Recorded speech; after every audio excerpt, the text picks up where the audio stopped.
Hello, this is Vocabulary Video 3, and we're going to be talking about style and articulation markings.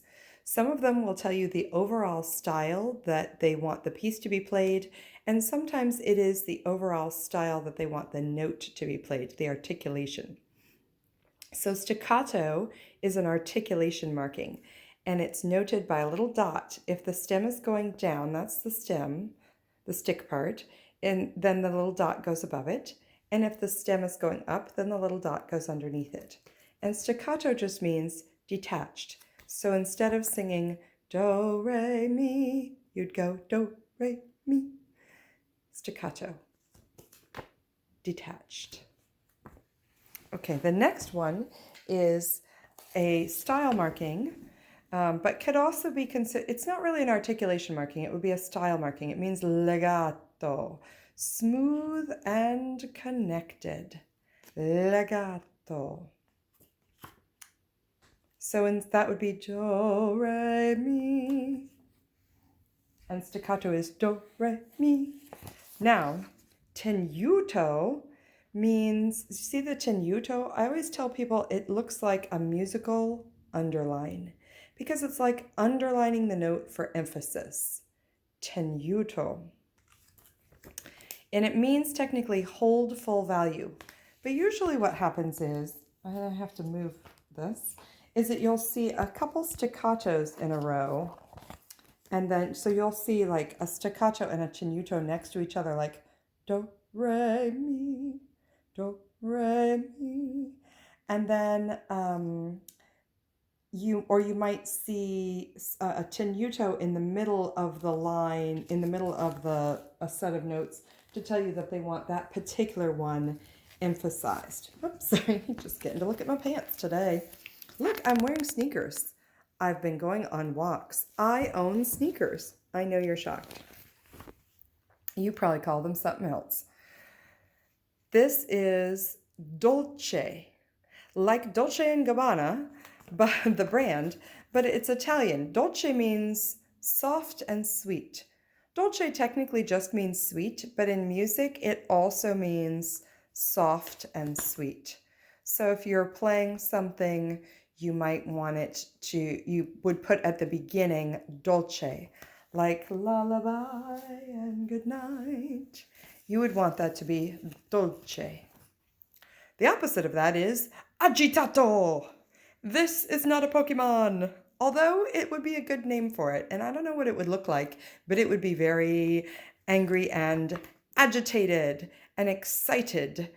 Agitato is, boy, you could look up Mozart's Confutatis from the Requiem, which comes to mind, and I can't sing any of it for you because it requires a whole orchestra, but it's agitated, agitato.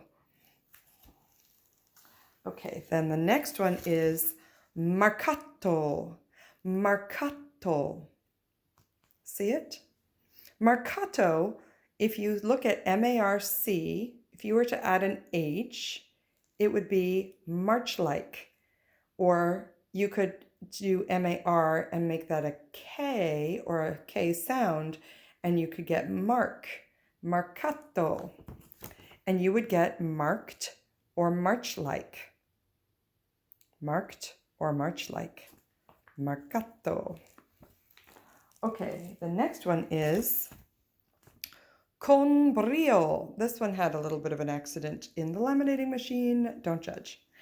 Con brio. Con means with.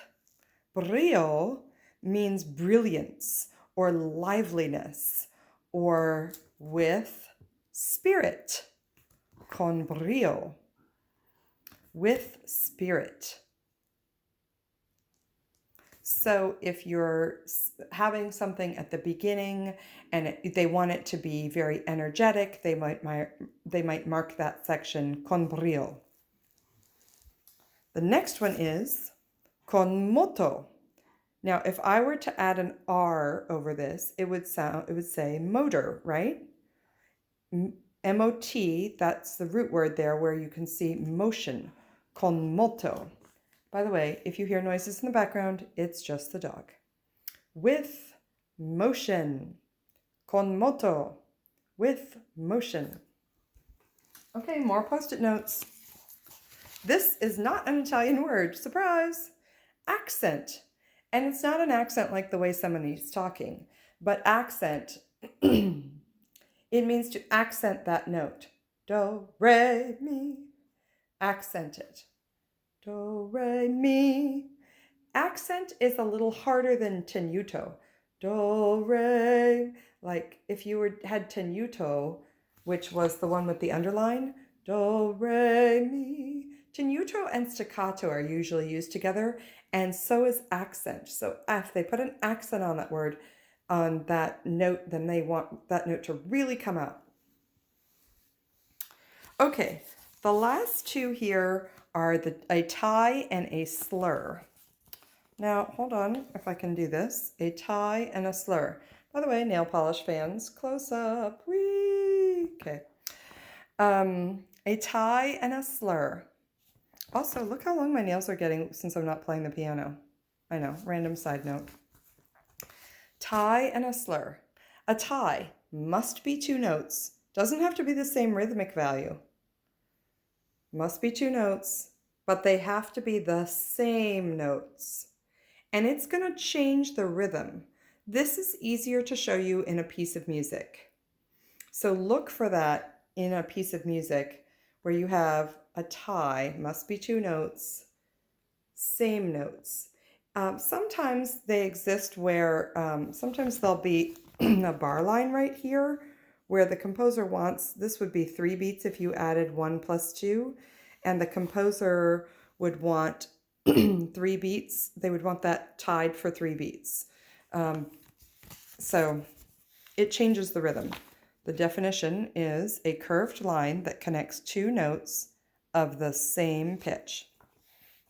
Now, a slur does not change the rhythm at all. It's different notes, and it can be 2 or more. You like my pink post-it notes? I liked them. A curved note line that connects notes of different pitches, and they are smoothly performed.